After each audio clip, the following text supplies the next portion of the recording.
Hello, citizens of the world. Shaba Shams here with Shaba Speaks as we continue our conversations on health, wealth, and relationship in an attempt to inspire, empower, and connect the citizens of the world.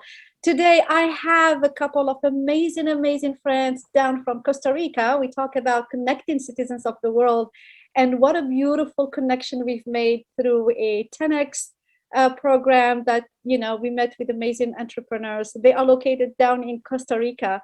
And I can't wait to introduce these amazing people to you guys. So I have with me here Ricardo and Tony, and I'm going to start with welcoming both. Welcome, both of you, on my show. Thank you. Thanks for having us. And how are you guys doing? How is the weather down there? It's a little bit humid right now. It's raining every day. Yeah. But it's beautiful always in Costa Rica. So before we get started on having you introduce yourself and talk about your venture, your experiences and so on, how far are you from each other, like physically? Because you're in separate spaces right now, correct? Yeah, like 3 kilometers, which is 2 miles?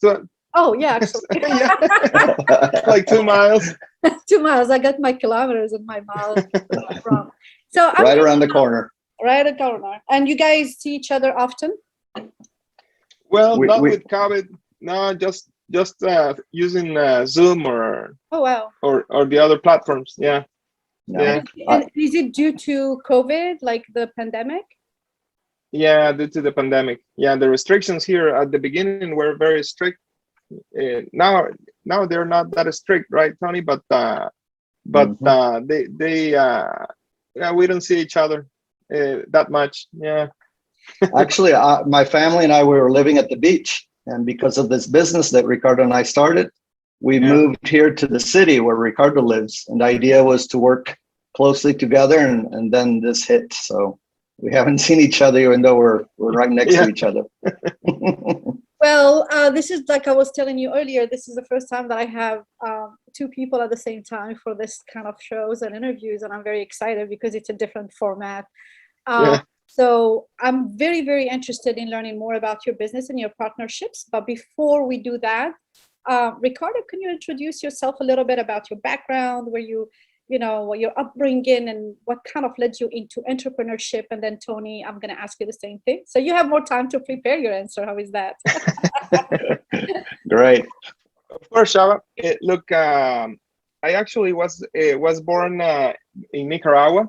And my parents moved to Costa Rica due to the revolution. I'm sure you're aware of that, right? That history back in 1982. And I liked technology and mathematics since I can remember, right? So at the age of 13, I started learning programming. My father got me a little computer, right? A portable Texas Instrument computer, and I started programming, and I really liked it. So he bought me a Commodore 64. I don't know if you remember those. Probably not. And those were the ones that you attached to the television, right? So I programmed on those as well, and at the age of 15, something like that, I started my first company. It was a translation software company. Actually, it got big. We were for Costa Rica, it was kind of big. We were 50 employees, and when I was around 18, we got an offer from a U.S. company to purchase us, and actually we did very well. We did very well. The company is still running. It's called Word Magic Software. And I learned a lot, of course, right? We were pioneers in e-commerce. One of the first companies in the world, actually, that start receiving payments, online. And that's how I met Tony, actually, more than 20 years ago, 25 years ago, something like that. Mm-hmm. That we start using Tony's system, because he had a system. He's gonna tell you about that, but he had one of the first e-commerce platforms in the world as well, and we used that with my company. So after years, of just talking and casually, right, occasionally, I mean, with Tony, we talked about what, 6 years ago, Tony, something like that, right? More or less. Yeah, 6-7 years ago, we started talking about an idea he had. Maybe we could develop it. We did an MVP and everything. Well, it didn't go through, but we started talking to each other again, and started a little company called Upsourcing first, and it was a website and web development company, right? So both our backgrounds are in software development. So we started that, but we saw that every company we tried to help, with the website and everything, the website didn't solve the main problem, right? The main problem from most companies is sales, right? Yes. They don't, right? So a website conversion rate. Yesterday we were talking with Pat Quinn and Pete Vargas about conversion. Yeah. How do you transfer your exposure into sales? And the conversion rate is very important. So people who don't sell, they don't have a business. Mm-hmm. Exactly. Yeah. So what happened is that we said, okay, we build a company, a website. They pay $2,000 or $3,000, and it doesn't fix anything, right? The company is not happy. I mean, they're happy temporarily because they have a nice website, but the sales stay the same, right? So that's why we came up with SalesMachine.Tech, which is a company that helps, the bottom line, which is the sales, right? And we've been working with SalesMachine for 4 years now, and correct. Yeah, and I'm not gonna tell you any more about SalesMachine because I want Tony to introduce himself first. Yes, Tony, tell us a little bit about yourself. Sure. Well, my parents are, I'm from mixed backgrounds. My mother's from the States, from California, but Italian descent, and my father's from Costa Rica. So they met in California, and then I was born in California, but then we moved to Costa Rica in my early youth. And then we went back and forth, United States, Costa Rica, most of my childhood. But in that time, that's where I started discovering computers. In California, I started seeing the first early computers. And when I was 14, I got my first Radio Shack TRS-80. Oh, wow. And in high school, we actually had a high school lab for computing. They didn't have a personal computer there. They had like a mid-frame, and that's where I started programming. But my background's slightly different than Ricardo's in that from when I was age 5 and I came to Costa Rica, my grandparents had a retail store, and I enjoyed working there a lot. I like to go there, and I really worked, and they paid me for my work. And I was 5, 6, 7 years old, and I worked. Wow. Yeah. So and I was serious. Young entrepreneur, yeah. Right. Yeah, it was like in me, and I would take the items I would buy wholesale from my grandparents, and I'd sell them in the neighborhood for a pretty good markup. So yeah, I always had that in me because my grandparents talked about that a lot. My grandmother was destitute when she was born. For the first 8 years of her life, she didn't have shoes, and she would do whatever she could to help the family out to get some revenue. She would sell tomatoes at the market, so she'd take a box that everyone had to help her. It was too heavy for her. She was too little. And she would sell the tomatoes, and that with that money they would eat for a couple of days. So in one generation, because of my grandma's work ethic, she changed the status of her family from the poorest level to upper middle income. And that was always drilled into us, that if you work So you hard. make it to the top of the pyramid. So now your job is to make it to the top of the pyramid, right? Remember? Well, yeah, I have this need to help other companies and ourselves also attain the same thing, and achieve that. So this tool for me, I remember what my grandma did in one generation. We have clients right now, for example, Cayuga Sustainable Hospitality, they're a chain of hotels. They only hire local population, and they train them and they hire them at the hotels. They don't use people from other countries like other hotels. And it's, to us, that's pretty inspiring, to me personally.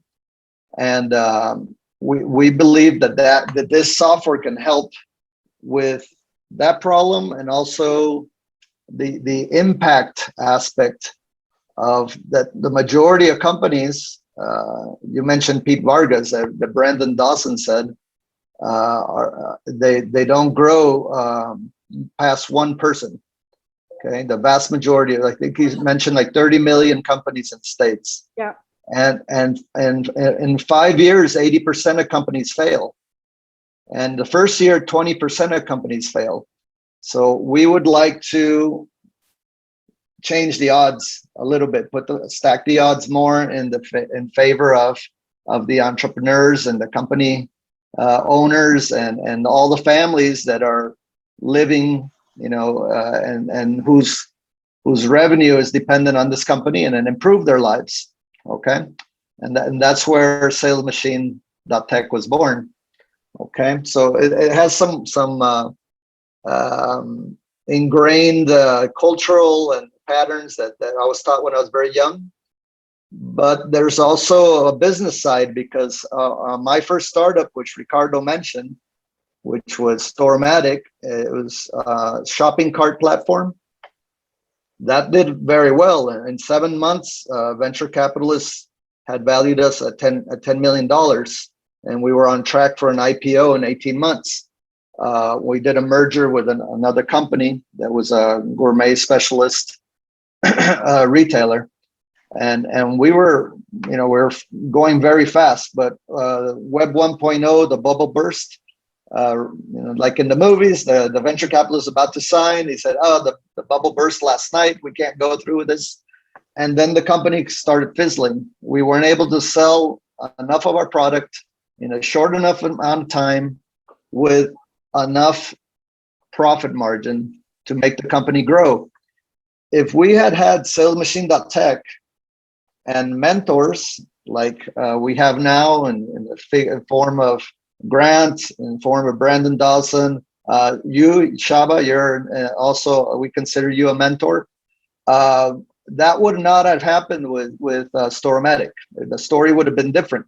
And Stormatic the vision was basically Shopify. It was exactly Shopify, an easy way for companies to have an e-commerce presence. And Shopify is worth $180 billion. I'm not saying we would have executed as well as they have, because they've done an amazing job.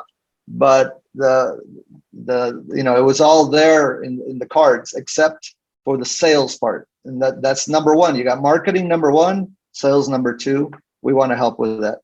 Yeah.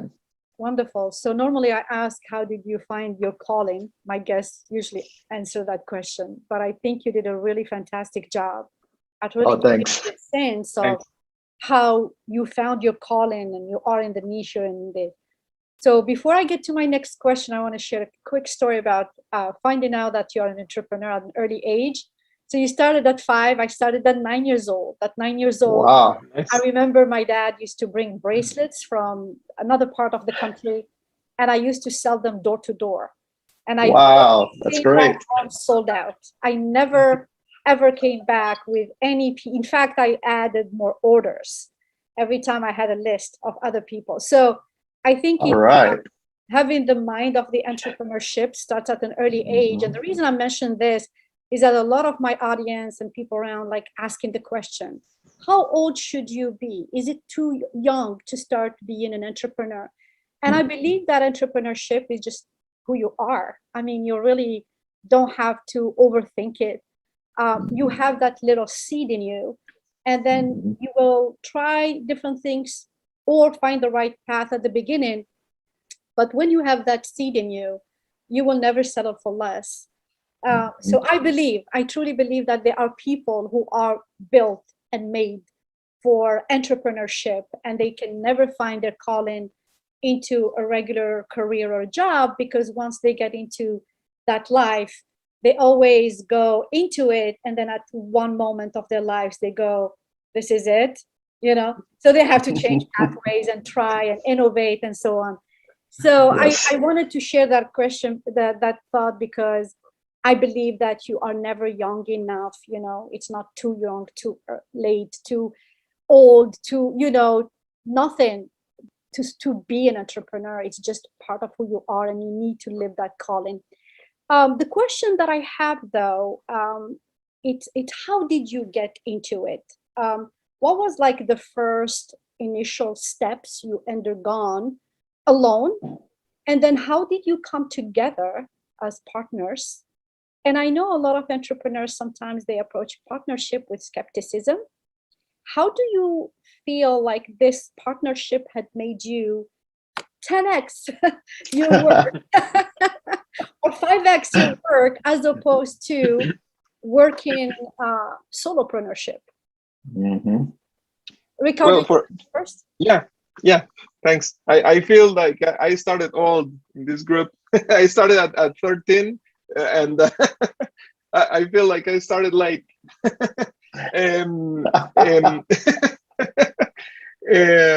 For me, it was a need to learn English. In my school, they taught English, but very basic, like basic level, right? So what I did was start typing dictionaries, and I said, well, I know how to program now, right? So I did a little program to type in the dictionary into, right? So for me it was like a thirst for learning, right?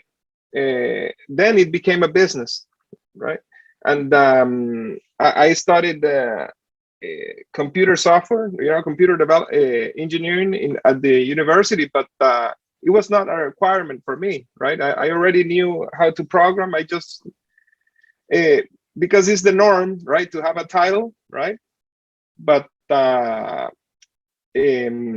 what was the other question? How How did partnership make your business move forward ahead than if you had chosen to do it by yourself?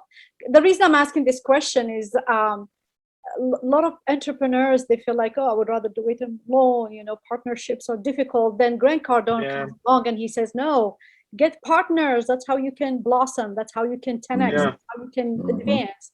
So I want to, I'm asking the question to kind of your practice, because you're really putting it in application. Yeah. Well, actually, what Tony does, I can't do, right? He's a compliment, in a lot of ways, and I'm sure I'm a compliment, for a lot of tasks, right? Or even ideas, right? He has some great ideas. I have some great ideas, and together, we've come. What we believe it will be a $1 billion company, right? So for me, it was impossible to do it alone, right? Because I'm obsessed with I get obsessed with certain things, maybe not that business oriented, right? More technical stuff. I'm a nerd, right? I'm a geek, right? a tech geek. Right, and Tony is more even though he's a geek, he's more business oriented, right?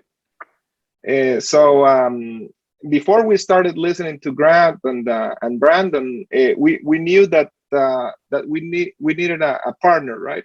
A business partner to to grow a company, and it's impossible to do it alone. I absolutely agree. Yeah. And so you both have technical backgrounds, right? We both, That's right. yeah.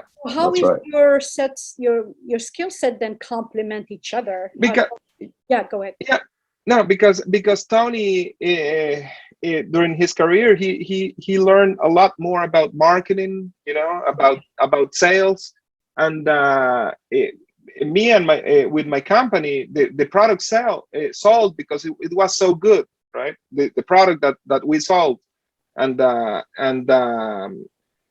we had more than 1.5 million customers around the globe, right? And it sold, but without any marketing, right? Mhm. And it's an exception to the rule, right? It's not common. So Tony, on the other hand, he has all this knowledge, marketing on all the techniques, to do to build campaigns, right? And these great ideas about promoting, right?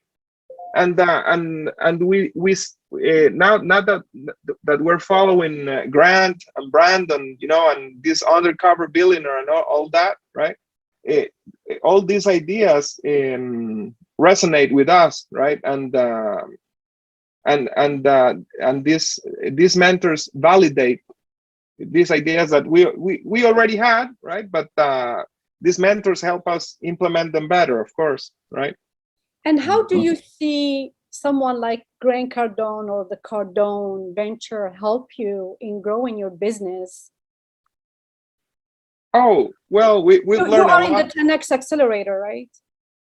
I am. Yeah. Tony is in the accelerator. I'm not, but we are in Cardone U. We are Cardone U licensees in Costa Rica and the US. Okay. Mhm. Yeah, we've done growth con and boot camps, right? And We're all in. yeah, we're all in, and we will invest, I'm sure, much more, right, on all that 360. learning. Yes, that's That's coming. what I told Elliot. I told him 10X income and I'll become Grant's partner. How is that? Yeah, exactly. Exactly. If somebody's Exactly. helping you grow your business and 10X your income, you're not going to let them go, right? Exactly. So you guys read about my book, thank you, The Power of Elite Interviews, and I shared with you here some thoughts of why the book came about and how it came about. It was a kind of an end plan thing that I started doing in 2020 during the pandemic, and it was just such an amazing experience. Tony, I think you're enjoying it from what I'm hearing. Definitely. Yeah, Definitely. I'm really enjoying it, Shaba. Yeah, so Yes. tell me a little bit about what you're getting from the book, The Power of Elite Interviews.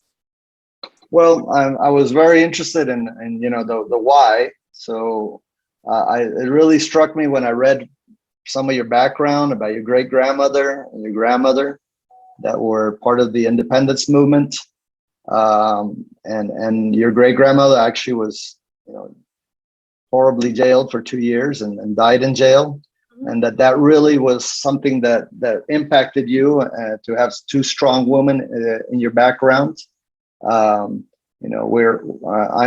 married and I have a daughter, and so that kind of story really resonates with me. I want my daughter to have good role models and good, strong women in her background. So I tell her about her grandmother, the one that was without shoes till she was 8, and then she changed her life through her work ethic. So all that kind of things really resonate with me. So that really struck a chord, and also the way that I still haven't finished the book, but the way it's going, I can see that it's really impacted everything that has to do with you, not only in your business because you're networking like never before, but it seems like psychologically also it's something that's fulfilling you, and that's very important. So I mean, Ricardo and I, obviously we want to make money and we have to take care of our families. That's a motive, but the money motive isn't enough to push you through all the problems that we face day to day as an entrepreneurs. All kinds of things come our way, and you got to have a much deeper seated motive to push through those. And that's another thing about partnership. And I think I'm getting this out of your book too, believe it or not. Ricardo one day might be, feeling a little bit down or lower energy, and I'm feeling high energy, so I pull him up. Yeah. And maybe I feel low energy one day, the kids kept me up at night, they were sick or something, and then he'll pull me up. And that's another benefit of partnerships too, in my opinion. And I see that in the book, because you say when you're interviewing people that you're learning and you're getting energy from all these people that you didn't even know. So I think that's also very interesting. And we definitely want to learn what we can from your book and do interviews ourselves. So that's our goal now. Yeah, I think thanks to you, Shaba. I think it's an amazing platform, because a lot of people, especially for those of us, because English is my fourth language, and I am very well connected with non-English, native English speakers communities. That's actually the majority of my audience. And they always ask me, oh, how can I improve my English? How can I speak better? How can I speak better? And it was interesting because I interviewed, for instance, a young girl who's 13 years old, and she's a public figure in Pakistan, very well known. Mm-hmm. And part of these interviews, when she talks to, sits around the table with very, successful and accomplished people, it forces her into speaking better. So it improves her speaking and also her English. So I find it to be very useful to create a platform that is just a conversation. Like right now, we're just having a conversation. I'm not looking at notepads and notebooks and, nothing. It's just like connecting heart to heart with people from anywhere in the world. And what a beautiful way to learn through conversation. We're just learning about each other. Yes. And but the thing that I have to give away that made me better, these interviews were like listener. I believe that communication is not about just speaking, it's also about listening. And a lot of people think, oh, I'm a good communicator, that means I can speak well. But that's not true. A good communicator is someone who can listen well, pay attention to what people are struggling with or sharing with. So part of what these interviews have done to me is that I listen better, because as I told you, I don't prepare notes, I don't prepare questions. So I really have to listen to pay attention to my guests and what they say, and I ask questions accordingly. And I noticed that impacted my interaction with people. For instance, I was talking to some family friends of my husband that I didn't know recently, and every single person I found a way to connect with them because I was asking questions that matter to them. See, and that's what this whole process does. It's in a natural way, teaching you how to connect with people. So I'm going to come back to, the whole e-commerce and the future of online entrepreneurship, I would say. Where do you see the evolution of online stores and e-commerce business and industry goes in the next 5 to 10 years? I will let Tony answer that. Okay, when you're the expert here. Exactly. We're already 20 years into e-commerce, right? So it's been quite a ride. Amazing things have happened, but to this day, Ricardo and I see companies struggling with it. Most companies struggle with it terribly. For instance, in our mind, and the original goal of Storomatic, that first startup I had, was to have an e-commerce presence at the push of a button. That was the vision. We were never going to get there, but the idea was, okay, skip over all the techno stuff, all the administrative issues of setting up an e-commerce presence. And with the push of a button, presto, you got your e-commerce selling for you and helping you grow your business. Okay. So I think that with artificial intelligence, that is becoming a little bit more of a possibility. Definitely 10 years out from now. Not right now. Right now, no. Because we use artificial intelligence, or one modality of it, which is machine learning. in SalesMachine.Tech, and it really helps. It helps our clients sell more, but it doesn't make their life that much easier yet. I mean, it's still not a push of a button. So I think that might still get there. And another thing that I think is that the concept of e-commerce is starting to blur, and it's starting to become more like omni-channel commerce. It's just simply selling more everywhere. And because some companies have like their e-commerce department is separate from the other departments, and that to me doesn't make a lot of sense. And I think that's going to start becoming just a one holistic part of the company.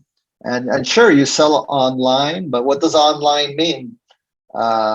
For example, with our artificial intelligence, we're tracking people online and offline, right? So then you start seeing a much different, a 3D version of the world, maybe even 4D, because we can see in past, your past history of interests and behaviors. So I think all that's gonna turn into something very interesting. One thing that I've noticed also that's curious to me is that people are selling just on one channel, for example, just on Instagram, or some of these new channels that are appearing. So what's that going to turn into later on? Is there going to be like a software platform that say, okay, you're selling on Instagram, now you can sell presto on all the channels without you having to set up accounts, without you having to do this, doing that? To me, that's where artificial intelligence later on will start kicking in and really allowing everyone to be almost present in almost all channels available. Okay, we'll see. We'll see how close I am to the reality in a few years. So third world countries, because of my connections in Pakistan, they are really developing an amazing landscape for e-commerce and shopping online. However, you go to North Africa, for instance, like my country, it's Algeria. We're not even close to that. So what would be like the best way of developing such technology in third world countries, or should I say developing countries? We want to be like a little bit correct, but it's really third world countries that are developing countries. Yeah, well, I think when you're from the country, it's okay, right? Right, yeah. Nobody else can. You can't call me third world, but I can call myself. All right, I can call myself third world. Well, I don't know, Ricardo, you want to take that? I have an angle on that, but I'm losing my voice. I was going to say, I was living in New York for 5 years, and I was doing very well and working in technology. And when I was living in New York, as I was saying, and I was doing really well working in technology. When the web came out, as soon as it came out, I knew I wanted to go back to Costa Rica. Because what I had was an idea of an equalizer. The web was going to allow a small, tiny country like Costa Rica to compete on a world level. That was my naive assumption, right? And I came down and I did work for I did help a lot of foundations and governments with my first business, which was a digital marketing agency. And we started programs for kids, and we tried to do as much as possible. But definitely it was a similar situation to Algeria, right? It wasn't clicking with the country. The adoption rate was slow. In the meantime, in Lithuania, I don't know if you know that case, they adopted internet as part of their core of their government, and they increased the efficiency of the government by a factor of like 5 or 10. And many services were able to be expedited. And it was just this wonderful thing going on in Lithuania, thanks to the internet. That's what I had envisioned for Costa Rica, but no, it was not to be. Okay, so yeah, commercially it's helped companies, but at the level of country per se, I would have to say that, definitely that vision hasn't, we haven't gotten close to realizing that vision yet. Yeah. Mm-hmm. Ricardo, anything you want to add? Not about this topic. Okay, so as we are getting close to the end of this interview, thank you guys so much for being here and taking up. Thank you for having us, Shaba. I always ask people to give advice or call to action for those who listen. So you are tech savvy, tech gurus, and you're building, I am setting up to the universe, good vibe, multi-billion-dollar business. So what would you tell people who are interested in, doing the same thing, following the same path? What would they do? Give them some call to action. Mm-hmm. Well, to start with, never stop learning, right? Always invest in yourself. That has been the last 2.5 years, maybe, Tony, something like that. Right. We've done it systematically, right? We've done it through all our lives, but now it's like systematic, right? You invest, you read every day, right? We're trying to read. Actually, my goal is to read 60 books a year, right? So for me, that is a key part. Right, because you start learning, you pick your mentor, right? We picked Grant Cardone's team, right?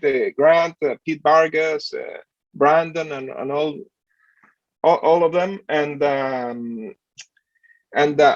you listen to them, right? Because sometimes we listen to them and we're a skeptic, right? You could be a skeptic because saying that, well, that maybe that is not that will not work, right? But it actually works, right? We've been growing our sales since we started with the 10x movement, right?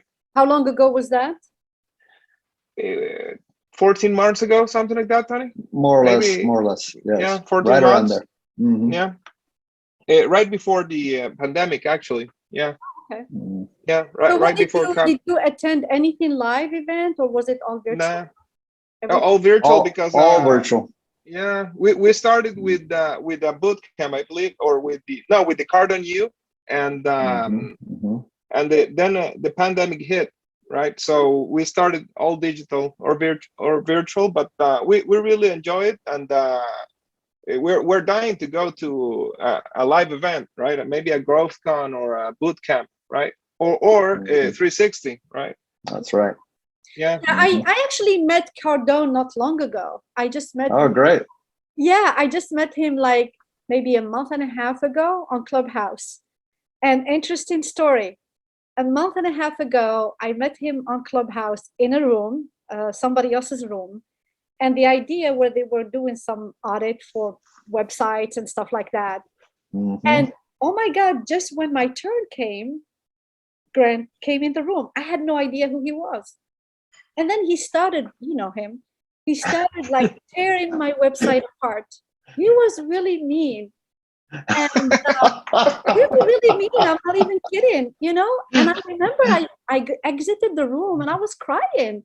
Oh, that's a shame. That's a shame. No, he stopped. This guy. I didn't even know, but enough to get my attention, right? So he got my attention, and then I started following him on Instagram, and listening to him on Facebook and watching him.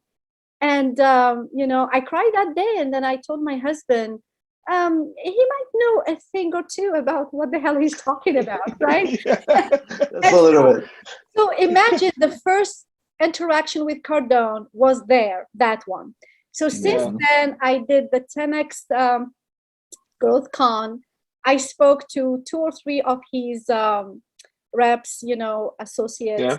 And then I joined the 10X Bootcamp.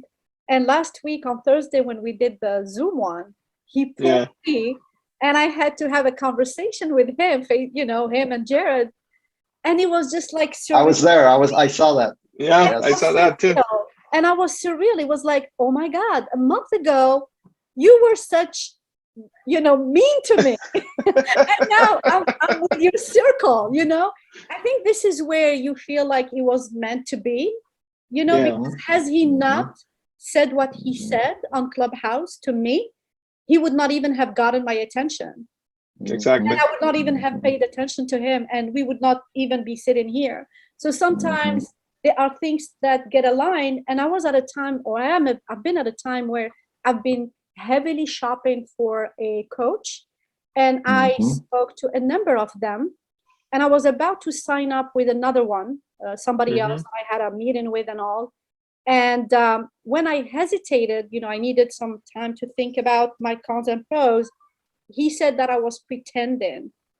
And the reaction was such that I decided this guy is definitely not for me. You know, like how you carry yourself sometimes is a huge indicator whether you want to work with people or not.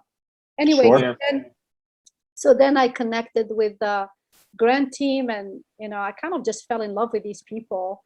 And I'm going down to Miami actually the first weekend of June. Great. We're looking forward to meeting you, and it'll probably be a grant. We're not sure. We're trying. We need to work it out. We need to get vaccinated first. Yeah. But anyway, I'm sure our path will cross, because once you definitely to this movement here, you never go back. That's right. True. That's right. That's exactly right. And another advice I would say is that networking, right?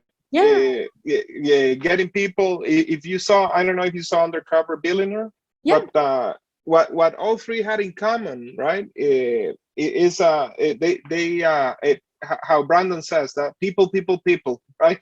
Oh yeah, absolutely. Yeah, so you cannot do it alone. That's why I have a partner, so a business partner, right? And but we also need people like you, right, Shaba? Like a lot of people, right? We try to connect with most people, right? That was actually my goal at 10X Bootcamp, right? Meet 100 people, right? I got to 40, something like that, but I put a high goal, right? But meet and connect, and on LinkedIn, Instagram, right? And then if you start a platform like this, you know, you can read my book. Of course. Exactly. Interviews. That's actually a very, very inexpensive way of connecting, you know, networking. The number of people you connect with by doing this, and every single person you invite, you're connecting with their audience as well. So that's why I call it building PR teams, collaborative. I call it collaborative PR teams, is that you're tapping in my audience and I'm tapping in yours. And a lot of people think it's competition. I actually see it more as support, and as networking and connecting. And definitely. My labels as to inspire people from what I do, to empower people to take action and do, and then to connect the citizens of the world. So what a beautiful way just to do it through a platform like this, where you bring people together. Tony, your call to action. Definitely learn as much as you can, and constantly, as Ricardo said, we're right on. That's number one by far. Just what we're doing today is because we learned from grants and from other sources. The networking is important. You know, naturally I'm a introvert, so talking and getting on interviews is not my first thought of something pleasant to do. But I've learned that actually it's useful for business, and through that now I actually enjoy it. So I'm enjoying talking to you, and it's been super interesting. And now I've come out of that shell. And the other thing is on a technical point of view, there are many ideas out there, but definitely always remember coding is very expensive. Don't think that your idea, because you think it's such a great idea, that the world's going to like it. Do a minimal viable product, test it out. And once you see that it's working, then go into marketing as the number one thing to do. There's nothing more important than marketing, as Grant says. You got to make the noise, and your product will sell much more than the competitors, even if the competitors is much better than yours, because your marketing is better. Okay. And that would have taken my first startup to a whole new level, which it never got to. Okay. Tony, if it can make you feel any better, I am an introvert as well. I read that a little bit. Yes, I read that. I am an introvert, and for me, being around people is just so exhausting. But I, like you, I learn a little bit at a time. The idea is really you should never go against who you are. You should just learn how to navigate the water with who you are. So if you are an introvert, allocate times, program your mind to spend X amount of time with people, and you will do it. Even if you start a little bit at a time, because you practice it and you get better at it. That's right. You practice. After that, you say, okay, from this time to this time, I reserve this block to be a social being. Beyond this point, it's all my introvert life. And you will feel better about it and less overwhelmed, because we tend to be very overwhelmed and quickly exhausted by the noise and the people. So we have to find a balance. And then when you do it like this, you spend time with people, you have to, and have a big smile and be very personable and lovable and caring, because we are in the business of people. And then once that is done, you go and you hide in a corner, and you close the windows and your blinds, and you take a book and you read, and you're like, let me enjoy the sound of silence, which is what we love doing, right? We really love doing that. Guys, thank you so much, both of you. Thank you. And Tony, thank you, Shaba. My show. Been a real pleasure. I very much appreciate it, and I will see you on the next time. Thank you guys so much. Many blessings for being here. Same here. Thank you. Same Have to a good you. day.